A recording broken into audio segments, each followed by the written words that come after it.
25 जुलाई को इस देश के युवाओं की बहुत बड़ी जीत हुई, इस देश के जेनजी की बहुत बड़ी जीत हुई और ये जीत बहुत ही ऐतिहासिक थी।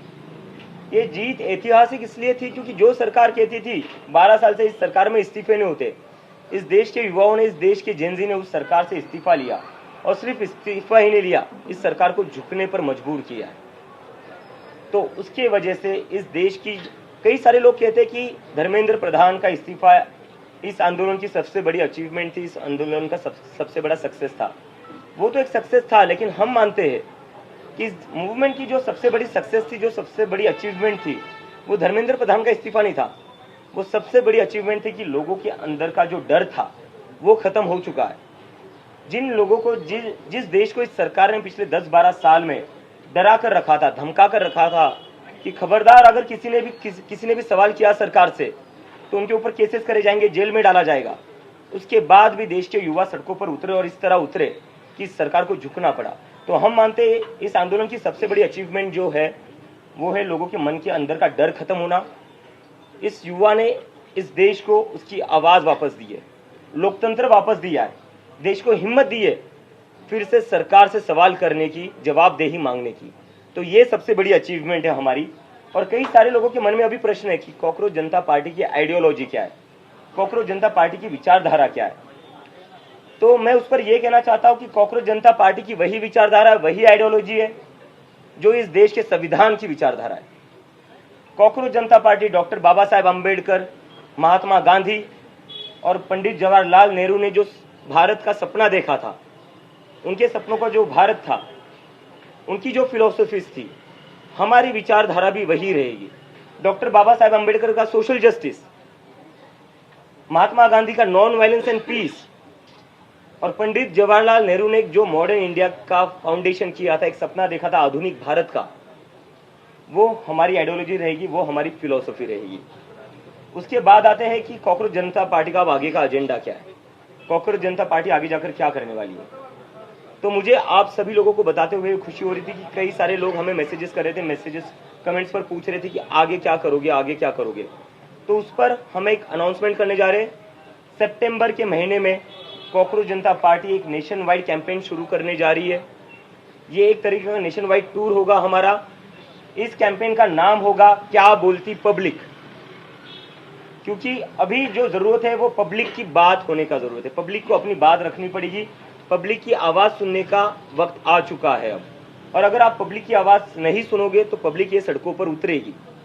तो इसलिए हमने जो डिसाइड किया है, क्योंकि हम वो गलती दोहराना नहीं चाहते जो आज तक इन बाकी लोगों ने दोहराई है।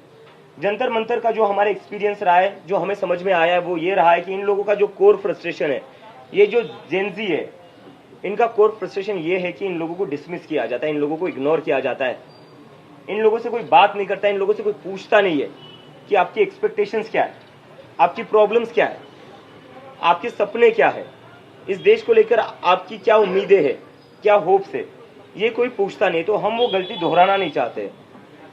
हम चाहते हैं क्योंकि इस देश की 60% पॉपुलेशन जो है वो अंडर द एज ऑफ 35 है, 65% पॉपुलेशन जो है वो अंडर द एज ऑफ 35 है। यही लोग हैं जो आगे जाकर इस देश का भविष्य है, यही लोग हैं जो आगे जाकर इस देश को चलाने वाले हैं, यही लोग हैं जो आगे जाकर इस देश को आगे बढ़ाएंगे। तो जो लोग आगे जाकर देश का भविष्य, उन लोगों को इग्नोर करके, उन लोगों से बिना बात किए, उन लोगों से बिना एंगेज किए आप कैसे कोई पॉलिटिकल डिसीजन ले सकते हो, आप कैसे कोई पॉलिसी डिसीजन ले सकते हो, आप कैसे कोई पार्लियामेंट हो या इलेक्शन हो वहां पर डिस्कशन कर सकते हो।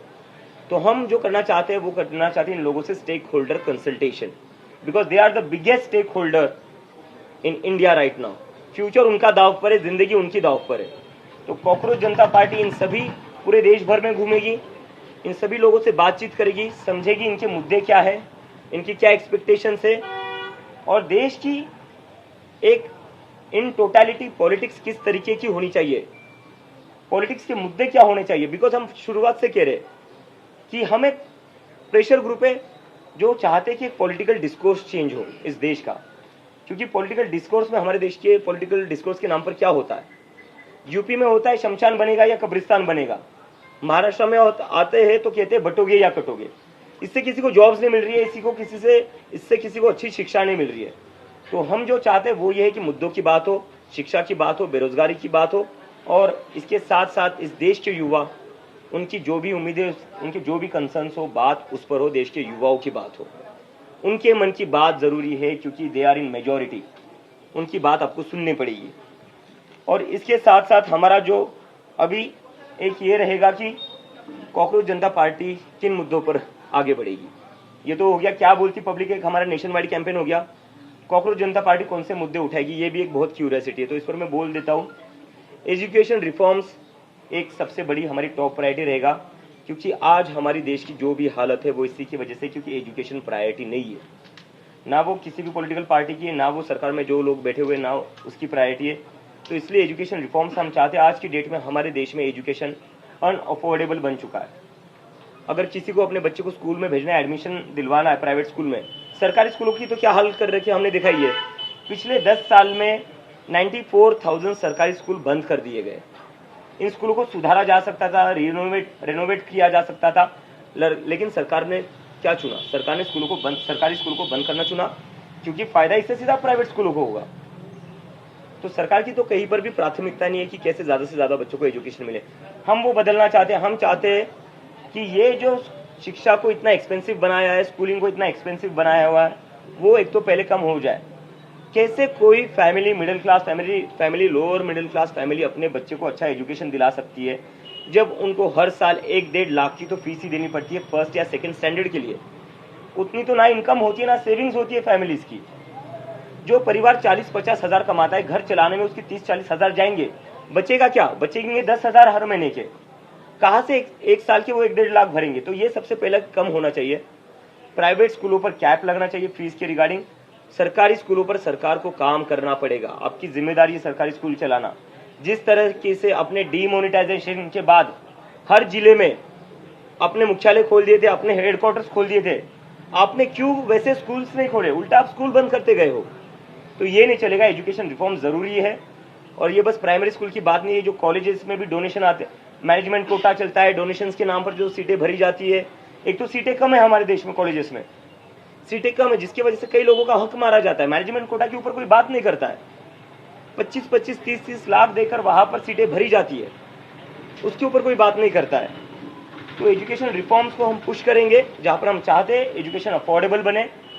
ऐसा एक भी इस देश में व्यक्ति ना हो जिसको लगे कि मेरे बच्चे को मैं पढ़ा नहीं सकता, मैं मेरे बच्चे को इंजीनियर नहीं बना सकता, मैं डॉक्टर नहीं बना सकता, मैं साइंटिस्ट नहीं बना सकता, क्योंकि मेरे पास उतना पैसा नहीं। क्योंकि डॉक्टर बाबा साहेब अम्बेडकर ने कहा था, education is a fundamental right. Education is not a business, it's a fundamental right of every kid that is born in India and we want to ensure that. उसके बाद में है इंस्टीट्यूशनल अकाउंटेबिलिटी। हमारे देश में जो कुछ हो रहा है उसके बाद से इंस्टीट्यूशनल अकाउंटेबिलिटी हमारे देश में एक बहुत ही डेंजरस सिचुएशन में है। अभी सारे इंस्टीट्यूशंस के ऊपर पब्लिक का भरोसा कम होते जा रहा है, कम क्या होते जा रहा है, गुस्सा बढ़ते जा रहा है कि अकाउंटेबिलिटी कहाँ बची इन इंस्टीट्यूशंस में। हम पॉलिटिक्स की बात करें, लोग कहते हैं कि हम सुबह किसी को एक पार्टी से चुनते हैं, वो शाम को किसी और पार्टी में होता है। सुबह हम एक सरकार के लिए वोट करते हैं, लेकिन शाम को कोई और ही सरकार बन जाती है। और जब वो नहीं होता है तो ईडी सीबीआई भेजकर पार्टियों को तोड़ा जाता है। तो एक जो पॉलिटिकल सिस्टम है उसके ऊपर से भी लोगों का भरोसा उठते जा रहा है। और अगर ऐसा चलता रहा तो इस देश के डेमोक्रेसी के लिए बहुत ही डेंजरस साइन है। दूसरा, इलेक्शन कमीशन। हमारे देश में एक टाइम हुआ करता था जहां पर वोटर्स सरकार चुनते थे, लेकिन आज के दौर में क्या हो रहा है? सरकार चुन रही है कि वोटर कौन होगा, सरकार चुन रही है कि कौन वोट नहीं करेगा, कौन वोट डालेगा। तो डेमोक्रेसी ऐसे नहीं चल सकती है। तो इस पर इलेक्शन कमीशन की जो अकाउंटेबिलिटी है वो भी फिक्स करनी पड़ेगी। अगर इलेक्शन कमीशन की अकाउंटेबिलिटी फिक्स नहीं करेंगे तो ये देश में इलेक्शन मैनिपुलेशन होता रहेगा और उससे उसके बाद नाम के इलेक्शंस रह जाएंगे। It will just become a formality, जो हम नहीं चाहते। और उसके साथ साथ अभी जुडिशरी जो है, जुडिशरी के ऊपर भी बहुत बड़ा प्रश्न चिन्ह निर्माण है। लोग कहते कि जो कॉमन इंसान जुडिशरी में जाता है उसकी सुनवाई जल्दी नहीं होती, उसकी हियरिंग जल्दी नहीं होती, उसके डिसीजन जल्दी नहीं आते, उसके ऑर्डर जल्दी नहीं आते, उसको बार बार जाना पड़ता है, धक्के खाने पड़ते हैं कोर्ट के। लेकिन जैसे कोई बड़ा बिजनेसमैन चले जाता है, उनकी अर्जेंट हियरिंग लग जाती है। हमने तो देखा है कैसे कैसे मिडनाइट हियरिंग्स भी हुई है कुछ केसेस में, लेकिन वो उन सभी केसेस में हुए जो हाई प्रोफाइल केसेस थे। जहां सरकार गिरानी है वहां अर्जेंट हियरिंग हो जाती है। जहां एमपी एमएलए को पार्टी स्विच करवाना है वहां अर्जेंट हियरिंग हो जाती है, अर्जेंट ऑर्डर भी आ जाता है। लेकिन जब इस देश का सामान्य नागरिक जब कोर्ट में जाता है तब अर्जेंट हियरिंग नहीं होती है। और तब तो मतलब कुछ कुछ जज तो ऐसे वो स्टेटमेंट भी दे देते कि हमारे पास अभी इसके लिए टाइम नहीं है। तो इसके वजह से देश के लोगों का जुडिशरी से भी भरोसा उठता जा रहा है। और उसके साथ साथ जो सबसे कंसर्निंग बात है, कई मीडिया के साथी यहाँ खड़े हुए, ये ग्राउंड रिपोर्टर से आप लोगों की हम बहुत इज्जत करते हैं क्योंकि हम लोगों को पता है आप कितनी मेहनत करते हो। लेकिन जो मीडिया हाउसेज है उनको कहीं ना कहीं समझना पड़ेगा, देश की जनता आपसे काफी नाराज है। वो नाराज इसलिए क्योंकि आप उनकी बात नहीं कर रहे हो। आप एक पार्टी के गुणगान करने में लगे हुए हो, आप एक पार्टी का बस एजेंडा चलाने में लगे हो। आप उस पार्टी से ना सवाल करते हो, ना आप उस पार्टी से पूछते हो कि अगर आप कोई डिसीजन ले रहे हो उस पर जो पब्लिक का ओपिनियन है आप वो भी नहीं दिखाते हो। आप हर चीज को मास्टर स्ट्रोक करते रहेंगे, कहते रहेंगे। सरकार कोई डिसीजन लेती है वो भी मास्टर स्ट्रोक है, सरकार कोई डिसीजन वापस लेती है वो भी मास्टर स्ट्रोक है। तो मुझे लगता है कि मीडिया को अगर इतना ही हर चीज में मास्टर स्ट्रोक दिख रहा है तो ये जनता आपके टीवी चैनल्स देखना बंद कर देगी। आपको तय करना है कि क्या आप जनता की आवाज बनना चाहते हो या आपको बस एक पार्टी की आवाज बने रहना है। आपको बस क्या एक पार्टी की आवाज ही दिखानी है। और मुझे इसकी पता है चीजें, बड़े बड़े एडवर्टाइजमेंट मिलते हैं सरकार से, उसकी वजह से ये सब होता है। इन एडवर्टाइजमेंट से ही आपका मीडिया हाउसेस चलता है। लेकिन ये मत भूलिए, अगर जनता ने मीडिया चैनल्स बंद कर दिए तो एडवर्टाइजमेंट का अचार डालोगे आप। जब देखने के लिए कोई नहीं रहेगा तो जनता के मुद्दों की बात करिए। अगर आप जनता के मुद्दों की बात नहीं करोगे तो वही होगा। जंतर मंतर का जो आंदोलन है वो सबसे बढ़िया एग्जाम्पल है। मेन स्ट्रीम मीडिया ने इस आंदोलन को पूरा ब्लैकआउट करके रखा था, किसी ने भी चलाया नहीं था। उसके बाद भी आंदोलन सक्सेसफुल हुआ क्योंकि जनता को भी समझ में आ गया अगर मीडिया हमारी आवाज नहीं दिखाएगी, हमारी आवाज नहीं सुनाएगी लोगों को, तो लोग अपनी आवाज खुद लेकर सड़कों पर उतरेंगे। और अब दूसरे प्लेटफॉर्म्स भी आ चुके हैं उसके लिए। और एक लोगों के मन में यह है कि कॉकरोच जनता पार्टी से ही सारी उम्मीदें हैं और कई लोगों को लगता है कि अब ये सारी चीजें सॉल्व कर देंगे। मैं उस पर यह कहना चाहता हूं, अगर आपको लगता है कोई एक इंसान, कोई एक व्यक्ति सारी चीजें सॉल्व कर देगा तो वैसा नहीं होगा। जो भी इंसान आपसे ये कहता है कि वो सारी चीजें सॉल्व कर देगा वो झूठ कह रहा है, जिसका सबसे बड़ा उदाहरण हमने 2014 में देखा था।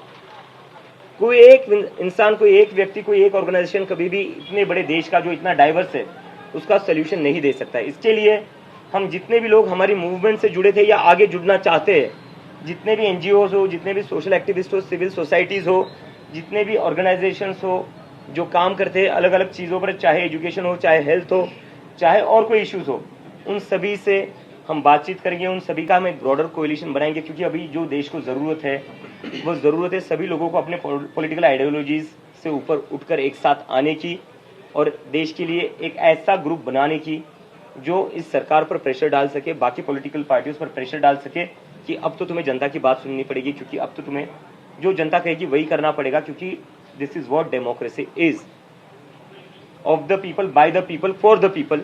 वो हमें वापस लाना है।